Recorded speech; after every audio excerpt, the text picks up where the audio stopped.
Ladies and gentlemen, let's welcome our guest of honor, His Excellency the President of the Republic. Rwanda nziza gihugu cyacu wuje imisozi ibiyaga n'ibirunga ngo byiduhetse gahura n'ishya reka tukurate tukuvuge ibigwi wowe utubumbiye hamwe twese abanyarwanda uko watubyaye berwa sugira singizwa iteka.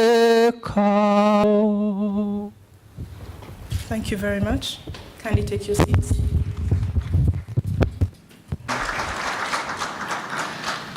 Your Excellency, President Paul Kagame, distinguished former heads of state of Nigeria and Sao Tome and Principe, acknowledge my colleague, the President of the African Development Bank, Chief Justice, ministers, senior officials, ladies and gentlemen, all protocols observed. As has just been said, the 7th Annual African Economic Conference is a joint venture of the United Nations Economic Commission for Africa, the African Development Bank, and UNDP. And I'm very pleased to join with Donald Kaberuka to welcome President Kagame to the conference and our distinguished former heads of state, ministers, other high authorities, distinguished guests, and all participants here today. The conference is indeed a forum for dialogue around the ideas, the evidence, and the policies which are available to advance inclusive and sustainable development in the uncertain times in which we live. And of course we meet against that context of very uncertain economic times. Markets always dislike uncertainty, yet uncertainty and volatility appear to be the new normal in the 21st century. Recent years have been marked by a succession of crises, from the economic and the financial beginning 4 years ago, the effects of which are still playing out, to the series of extreme climatic events which have contributed to hunger and even famine in the most exposed countries and to high prices in some food commodities. Africa, like all regions, is affected by the current sluggish global growth and by the climatic extremes, and its poorest people are affected the most. As well, we've seen the spillover effects of the crisis in Libya impact heavily on the Sahel in particular, and the conflict in Somalia impacted adversely on its neighbours in the Horn. So a decade of this century, with the exception of 2008, Africa experienced exceptional economic performance and growth in GDP per capita. But there's still a way to go in many countries to translate that growth and performance into higher human development. Deliberate policy measures and targeted investments are needed to make growth not just fast, but also inclusive and sustainable, because the rising tide is capable of lifting every boat in the harbour. Africa's dynamic youth population offers the innovation and creativity, given the opportunity. A visit to technology centres like Nairobi's iHub for young ICT entrepreneurs leaves one's head literally spinning with the ideas and the possibilities which spill out of the young people at that base. And young people like that are to be found across the continent and across the sectors, investing in their potential and the skills needed to drive sectors from agriculture to manufacturing, processing, services, logistics will reap huge benefits for countries. We see women too yearning for the opportunity to reach their full potential. Equal status and rights to property, tenure, inheritance and credit transform the economic contribution women can make. And our host country, Rwanda, is one of those which has legislated to give women those equal property and inheritance rights. That suggests that legal empowerment has a useful role to play in driving economic empowerment for women. There has been a great deal of interest in this conference, with close to 500 papers submitted for consideration. That suggests that Africa's academics, researchers, policymakers and practitioners are every bit as dynamic as the economies of the continent are. Also, UNDP's country officers, working with the Africa Development Bank and the Economic Commission for Africa, have been able to identify and bring to the conference many young scholars, researchers, and policymakers and practitioners from Africa and beyond who will help invigorate the debate here and generate the policy solutions for sustaining growth and harnessing it to those higher human development outcomes. There is a proverb in my country which asks, "Hei aha te mea nui o te ao." What is the most important thing in the world? Excellency President of Rwanda, my good friend Helen Clark, our elder statesman Chief Obasanjo, leaders of Rwanda's institutions, eminent persons, dear participants. Thank you all for finding the time to be with us today. Mr. President, thank you for honoring us with your presence. I join Helen and everyone here in expressing our deep gratitude to you, Mr. President, your government, and the people of Rwanda for hosting us and for the excellent arrangements. My thanks too to partner institutions in this endeavor, beginning with UNDP and Helen. Thank you, Helen, for the heavy lifting you have done for this conference. I know many of you want to hear, Mr. President, so I want to summarize my remarks and I can distribute my statement. This is the first point I wanted to raise with you. Why another conference? You'll be right to ask the question. After all, there are numerous, endless seminars, workshops, symposium on a whole range of African issues, which many of you in this room are condemned to attend. You'd therefore be right to ask, what is the value added of this particular event, costing much time and resources, only to say the same things rather than getting down to implementing the resolutions of such previous gatherings. When the idea of this conference was mooted to me in 2006 by bank staff, I must admit I was not particularly enthusiastic. I was looking for a demand-driven event, not a supply-induced one. But over the years, I've come around to accept that this conference could be an essential part of the type of strategic conversation which we Africans must have, on condition that we step out of the box and question existing paradigms. At this conference, there'll be much discussion of economic growth in Africa over the last decade, which of course is highly laudable. But we all know that economic growth must at some point lead to economic transformation. If they didn't lead to economic transformation, it demands simply the expansion in the GDP, which could come down anytime given the volatility of prices. Now, transforming economies do create jobs where we are today. They spread the benefits. Enclave resource economies rarely do so. That is why it is possible to register 8% GDP growth expected by the public opinion to ask the right questions. Questions about the global systems and governance. Questions about Africa's strategic response and its historical responsibilities, especially those of its elites, most severely affected. I called in my senior management team at the bank to assess what it meant for us. My first worry, of course, as head of a very large international bank, was the security of our investments. But beyond that, I had really concern about the impacts on African countries. Roughly, this is what we knew. A, that African banks would generally be okay for four basic reasons. They are not exposed to toxic assets. The macroeconomic fundamentals were sound. Regulators had done a good job on enforcing prudential rules. Capital liquidity requirements looked reasonable. However, we are not sure about the second round effect on the real sectors through reduced demand for Africa's products and lower investment flows. After a few phone calls, we decided to convene in Tunis, Africa's economic managers, for brainstorming. We brought together finance ministers, central bank governors, head of regional communities, sister continental organizations, the AU, ECA, and the Bretton Woods institutions. We calmly assessed the situation. We agreed on what to do, but also agreed on what not to do. We defined the policy stance, the gaps in trade finance and liquidity support.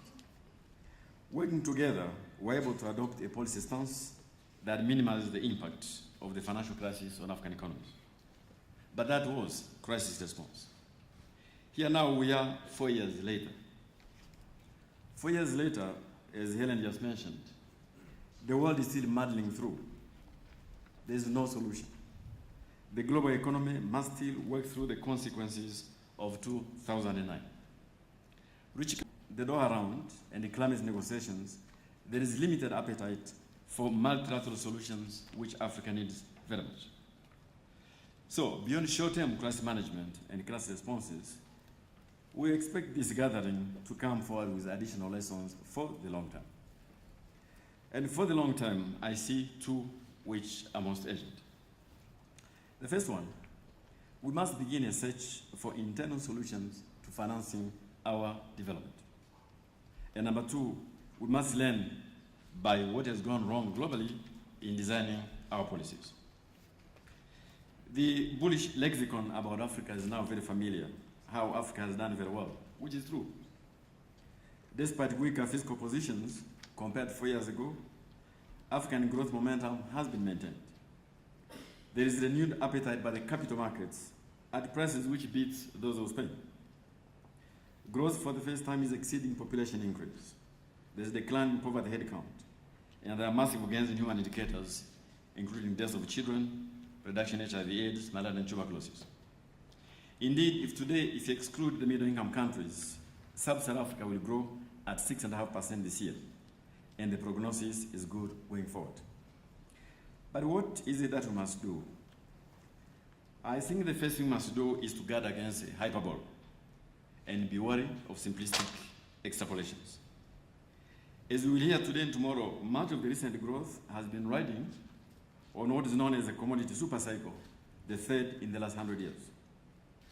With the strong commodity prices has come higher revenues, but also higher volatility and higher social expectations. Sometimes these revenues have been invested in infrastructure and human development, but oftentimes they have not. Sometimes the balance between current consumption, investment, and savings have been the right mix, and sometimes not. But also know very well that almost everywhere this sector creates very few jobs and even destroy existing jobs, as in agriculture. Of late, they have spanned many events and conferences on the issue of natural resource management. We can only welcome that renewed attention, but we know what to do. The issue is actually doing it. Mr. President, a month ago, I was making a tour of 5 West African countries: Senegal, Cape Verde, Guinea, Liberia, and Ivory Coast. With the exception of Senegal and Cape Verde, this is a region recovering from years of bloodletting and prolonged military or political crisis. But this is also a region now attracting huge interest in its extractive industry, mineral wealth, iron ore, oil, and bauxite. In terms of GDP, some of these countries will be registering very strong growth headline numbers. But what I saw, and what some of them have seen, is massive unemployment, dilapidated infrastructure, youth urban migration. And I was not surprised to see the early signs of the Dutch disease. And even more alarming, as the Time magazine said last week in its cover, a rapid growth in the narcotics problems. The region has now become a major traffic route for Europe-destined Latin American originating narcotics. In some countries, it has fed into institutional instability. It is therefore most likely that unless proactive policy options are adopted, we will continue to see economic growth in that region coexisting side by side with massive poverty and exclusion. That is not an ingredient for sustainability. But it does not have to happen that way. The resource curse is not preordained. It is a result of public policy choices, and practices on inclusive policies are known. We're lucky to be meeting here in Rwanda, because here in this country, we have a country which has made a remarkable economic turnaround and demonstrated that inclusive growth is not only possible, but is also a good investment. What Rwanda has achieved, sometimes under difficult circumstances, is a common shared investment. That is why steady, predictable, uninterrupted support to countries such as Rwanda and Ethiopia, making progress on inclusion, on MDGs, is in our common interest in the context of the Accra Agenda for Action and Busan undertakings. I've been surprised, as some of you have been, at the alacrity at which certain actions have been taken, which have long-term consequences. Multilateral institutions in particular have a major role to play, given their role as a glue in the system. Mr. President, I'm sure you'll be sharing with us some of the insights of what you have done in Rwanda on this domain of inclusion. The second last thing I want to mention is this need for a search for relatively African solutions to African problems. The external threats are real. The recession and the structural problems of the Eurozone. The risk of what they call the fiscal cliffs in the USA. The relative slowdown in the BRICS, the middle-income countries. And as I said, what looks like the end to the commodity supercycle. $500 billion. Needed to say some have more than others, but some is $500 billion. But yet we African countries go to India to look for assistance.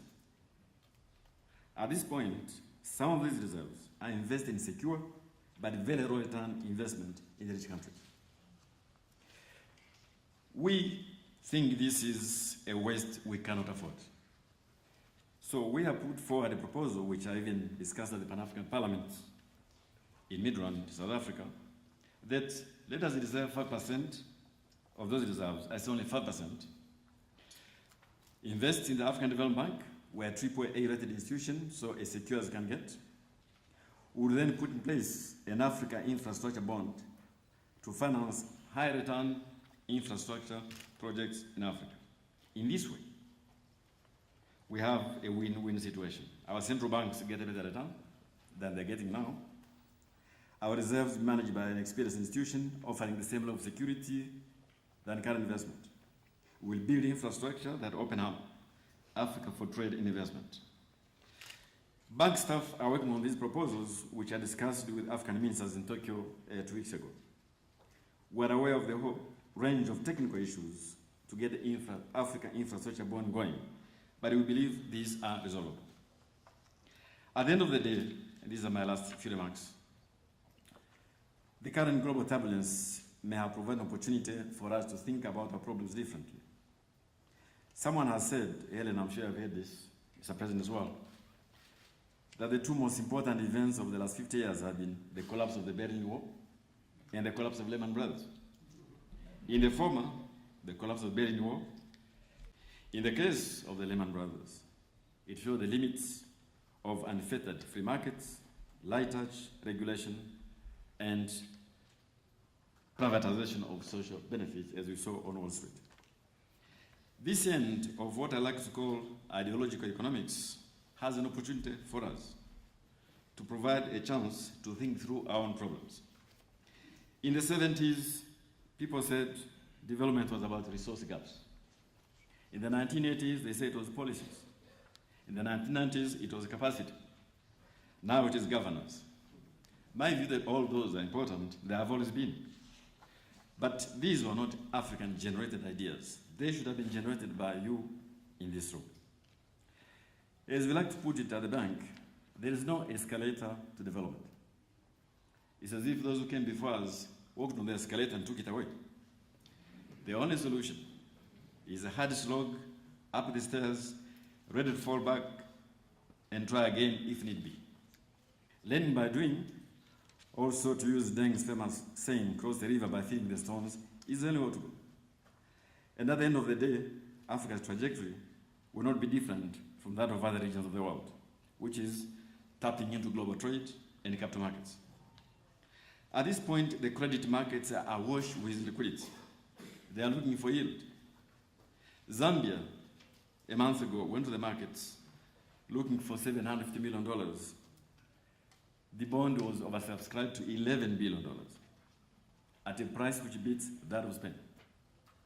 But they were wise enough to take only the $750 million because of debt management issues. We're encouraging our countries to tap those markets, but we're cautioning that before you do that, strong domestic debt management capacity is absolutely fundamental. If you don't do that, we'll be going straight to the Asian crisis of 1997. My colleagues from the African Development Bank are here with you to share some of our approach, including our new 10-year strategy. We bring to the table our long experience, our AAA rating, our strong capital base, which was tripled 3 years ago. Our total commitments at this moment on the African theater is $32 billion. In the next 3 years, we hope to commit an additional $26 billion. Our core activity remains infrastructure, because we believe inclusive development is not possible without energy access, without broadband, without transport, without sound logistics. That, of course, has to be combined with an educated population, and that is what all nations before us have done. So to conclude, thank you, Mr. President, to your government for hosting us. Our commendation for what Rwanda has done. We're here to learn, and I'm sure to learn from each other. We're prepared to continue supporting this conference with support of Helen, NDC, and others. And I hope you help us to identify better ways in which we can support you. I thank you for your attention.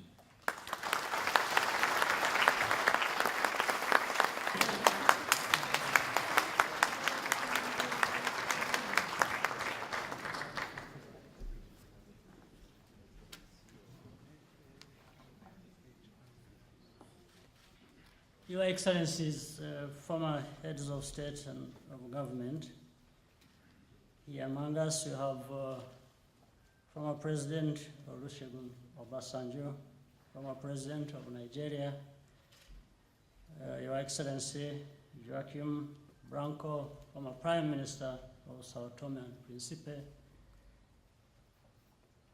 Mrs. Helen Clark, Administrator, United Nations Development Program, Dr. Donald Kaberuka, President of African Development Bank, distinguished senior leaders of our government, members of the diplomatic corps, distinguished panelists, speakers, invited guests, ladies and gentlemen. Let me start straight away before I say how pleased I am that, well, first of all, to Donald Kaberuka, I think I'll be coming to the question you actually wanted me to not raise, but I'd ask where the economists were. And so I guess, I think their roles had been taken over by politicians, or the economists had just become politicians and forgot their. But let me say I'm very pleased to be with you today, and I want to thank the organizers as well as welcome them to our country, but thank them for honoring us with the hosting of this conference. And it is important that experts meet to examine how we can work together to foster inclusive and sustainable development in Africa. Therefore, judging from the caliber of the participants, I have no doubt that you will come up with new ideas for an economic model that responds to the needs of the African people and that sustains the growth rates that we have known and ensure that the benefits reach our people, especially the most vulnerable. Again, the issue again, which I think Dr. Kaberuka did touch on, is do we learn lessons? Can and we learn lessons. I think that's another weakness. We meet in the room, we have experts, they tell us the right things, we all, contribute to that. But I think we fail to put that in the wider context of learning lessons of the past that have led to many failures or continue to lead to failures that we witness today and therefore are likely to repeat themselves in the future. Let me say also at the outset that if our development depended on the advice of economists alone, we would have made tremendous progress. But it does not. Our economies operate in both national and international political contexts, which have a huge impact on the choices countries like ours make and the outcomes thereof. In Rwanda, we understand that politics and economics go hand in hand, and we have made a conscious and deliberate choice of inclusive development based on our political reality. By and large, they have produced positive results, those choices. Growth has been consistent and poverty levels considerably reduced, like in the last 5 years by 25%,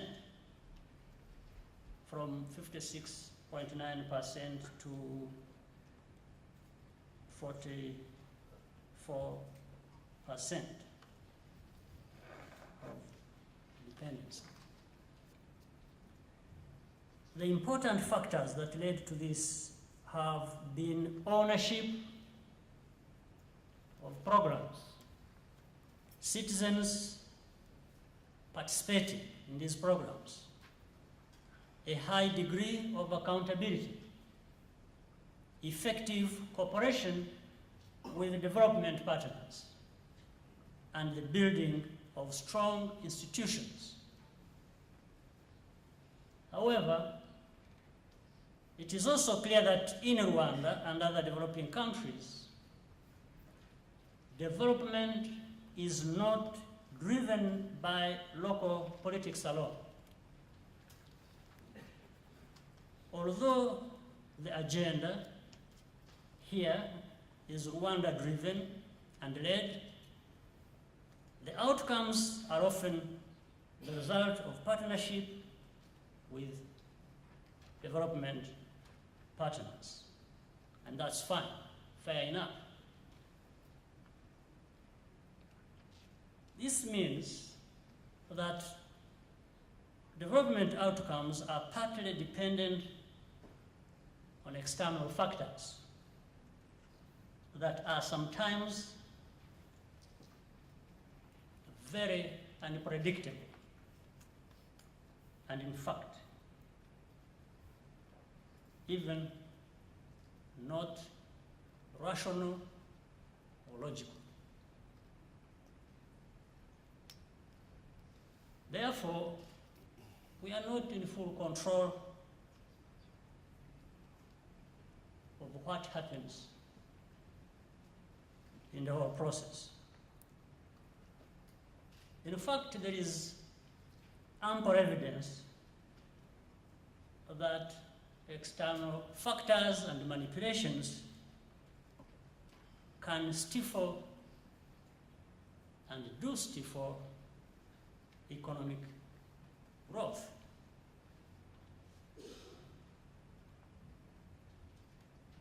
And I do not want to believe that sometimes that is exactly what is intended. On the part of some of our partners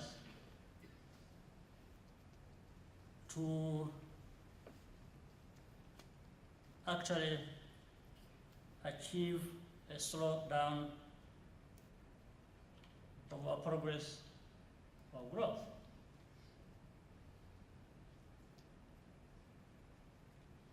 Yet, Rwanda has followed what has been prescribed as correct practices.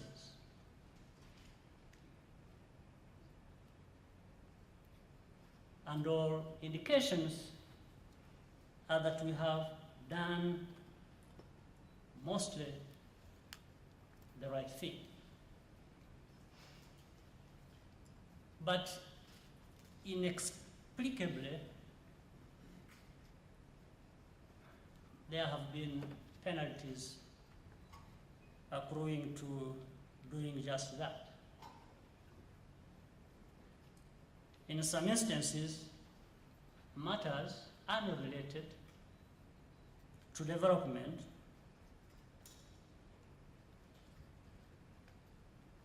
and simply unreasonable have been introduced as conditions for development support. All of these factors slow the economic growth of African countries. Now, for the good people, the experts and others gathered here in this room, I'm sure there will be brilliant ideas coming from it, especially originating from your areas of expertise. But I'm not sure we are going to come out here with recommendations of how to deal with this other part of the problem that is very important to address. How do we address, how do we deal with this very thin line dividing matters of what we know that we ought to do when it comes to dealing with economic policies and others, and the politics that many times push or hinder these economic policies. I would suggest maybe you help us come up with some of these ideas as well, if you can. And as I say this,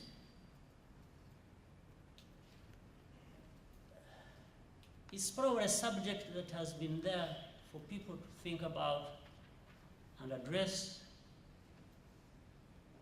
for a long time. Let me pick from the crowd here, from the audience. As I mentioned earlier, there is former President Obasanjo and the Prime Minister. President Obasanjo knows very well when he was still in office. And by the way, President, I think you left us a little bit too early to mobilize other African leaders for Africa's, for a common front, for common cause and purpose for our continent, and for different reasons, good and bad. Most of those leaders, if not all of them, are not with us to continue the fight. But you left when the fight was picking up momentum, and I tell you, in a sense, sadly, that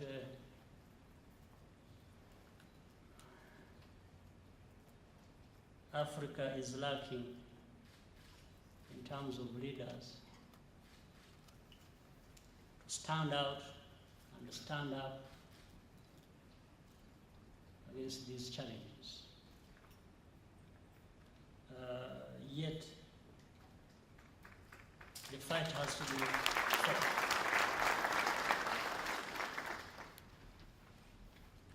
We simply cannot continue to have Africa with all these resources, with all these people, with the values that we should stand for, being run over and dictated to by everybody passing around.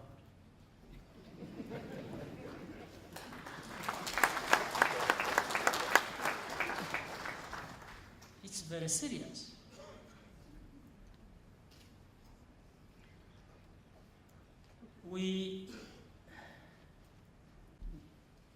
Mr. President, you know the case you have in Mali. Not so long ago, Mali, praised by the whole world, by these same people who ran over Africa, as the most stable, the most democratic, the most everything that we should all learn from. And then, before the last hymn of the praise song, Mali was nowhere to be seen. It had just been torn apart. Now everybody is saying, oh, let's go and help Mali, let's go and put Mali back together. But you were telling us that this was a place where all of us should be looking to as examples of. People should have seen that coming. Those experts, whether economists or politicians, they should have seen that coming. These notions of democracy that are empty, that we are told every day, they end up like that. They come to Rwanda here, they don't even ask the people of Rwanda what their choices are, what they think works for them. They don't know anything about their history, about our culture, about our values, about our choices. And they say, no, this Rwanda, oh, it's registering economic growth, this and that, but what?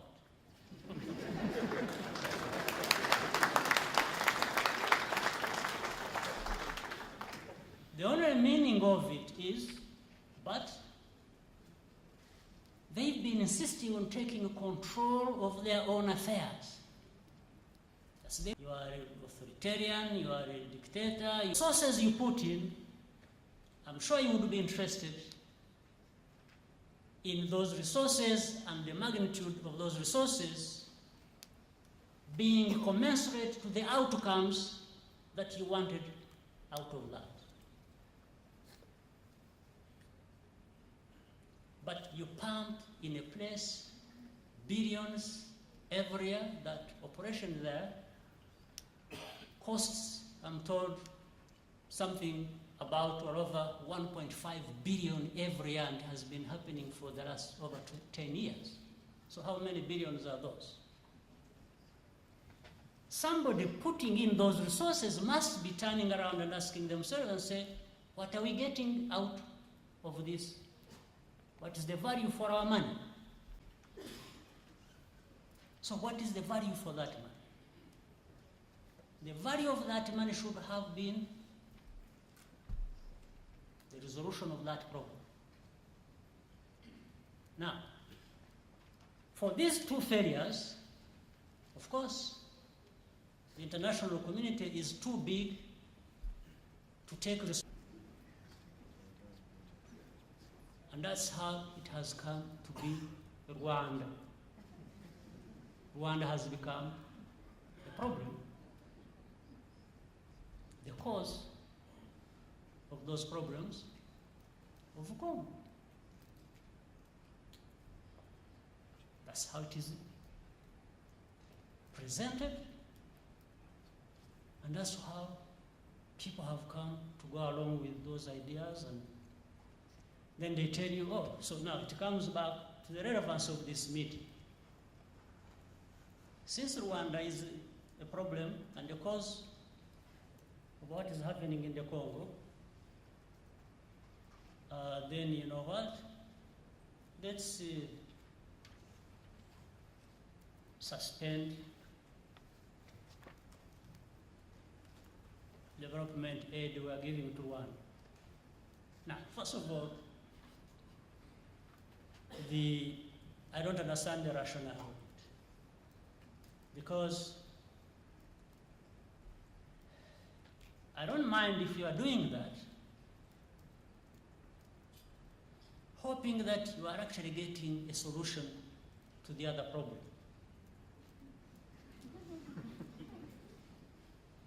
But the only outcome is that you continue to have a worsening problem in the Congo, and you add a new problem we didn't have, you will have created for one. So you end up with two problems instead of one. That is the only thing. Second, if anybody ever thought that you would use that tactic, first, make Rwanda guilty, unreasonably, and then turn it around, blame everything on Rwanda, and then use it as a solution, it won't work. I want to assure you one thing. This Rwanda that I know so much about, that I'm so much part of, this new Rwanda, it does not respond well to blackmail.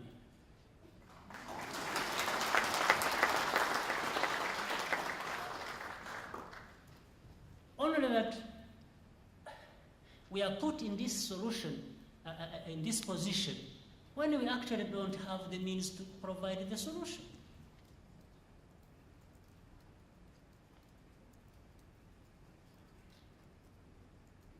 We are not the ones holding, I don't know who does,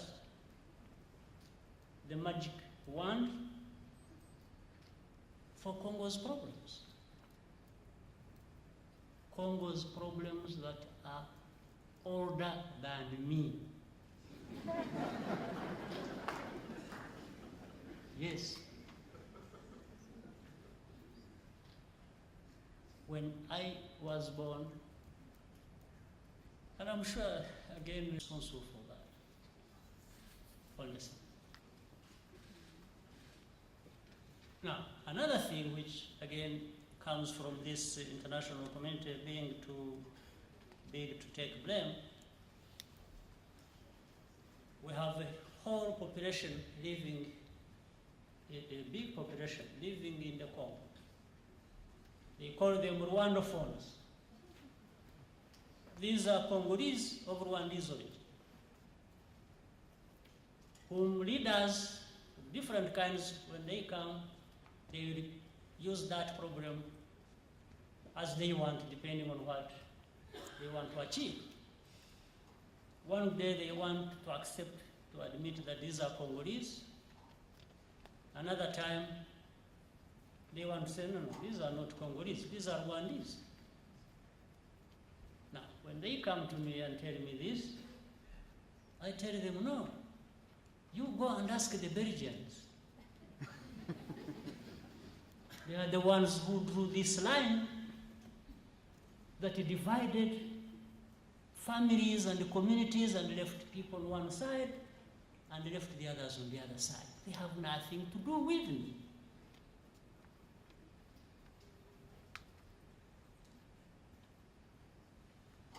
So, how can we have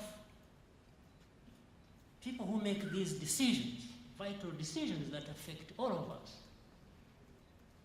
doing things this way?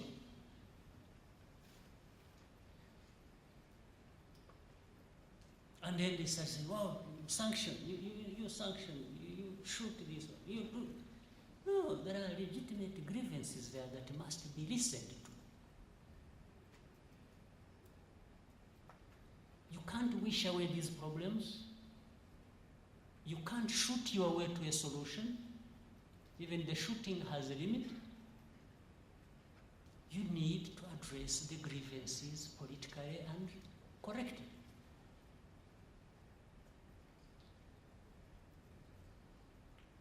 So, this whole thing I'm talking about, I'm raising it at this moment because here we are innocently dealing with issues of economics and exercising our brilliant minds. And yes, they are good ideas of economic growth, and there is optimism that the prospects are even better in the coming years, if only we addressed some of the issues I talked about. According to the African Economic Outlook 2012, economic growth across the African continent, I'm sure this has been well mentioned by those who know better than me earlier, is expected to rebound from 2.4% in 2011 and accelerate to 4.5% in 2012 and 4.8% in 2013. Some countries have even done better than these statistics have depicted. And because some countries from other continents show signs of economic stagnation, commentators have been inclined to think that this is Africa's time. Maybe it is, and we should make it so. But if we must maintain the momentum, there are some things that have to be corrected. Firstly, the position that our development agenda can be controlled at will from a multitude of single interest entities is simply untenable. Secondly, African countries must know what they want and make plans to delink themselves from counterproductive political influences of others.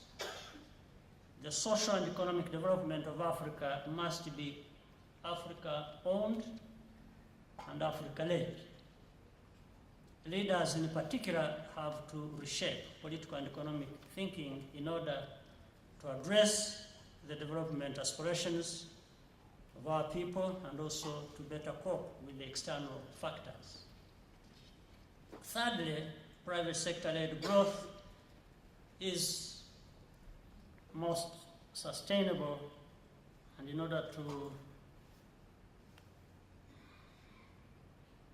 attract investment, create jobs, and more wealth, our countries must increase access to finance, to entrepreneurs and innovators.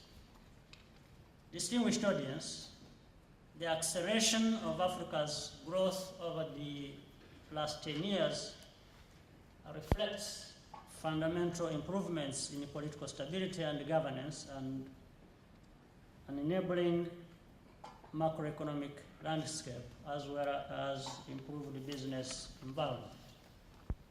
Other key factors to economic growth include harnessing our natural resources and changing demographics, a young, healthy and skilled population, increasing urbanization, as well as availability of modern technology. It is widely believed that Africa's challenge in the next decade is to ensure that economic growth translates into more stable wage-paying jobs that are essential for fast poverty reduction and continued expansion of the middle class. Boosting employment requires targeted strategies implemented by governments and business leaders to spur growth in sectors with the greatest potential for job creation. Indeed, some sectors such as oil, mining, and gas make crucial contribution to Africa's GDP and export revenues, but employ less than 1% of the workforce. However, manufacturing, retail, and hospitality, transport, and communication are the most promising job creators. We should therefore focus on removing barriers to growth along specific industry value chains and put in place the right infrastructure, a conducive business environment, and workforce skills needed for the targeted industries to thrive. As we streamline the economic policy framework, new African growth strategies must be mindful of the global economic uncertainty and that our economies are most vulnerable to associated political shocks. We must remain aware that because of these global economic and political trends, official development assistance may be scarce and its efficiency regressive. The case for doing our best in the process to wean ourselves off this dependence on aid is strong enough, and this reality should spur us into fast-tracking appropriate plans towards this end. Altogether, we have the responsibility to redefine Africa's story into a successful one, a continent of hope, prosperity, and dignity. This is what our people deserve. I thank you for associating us, and also take this opportunity to welcome you once again and have this conference opened. Thank you very much.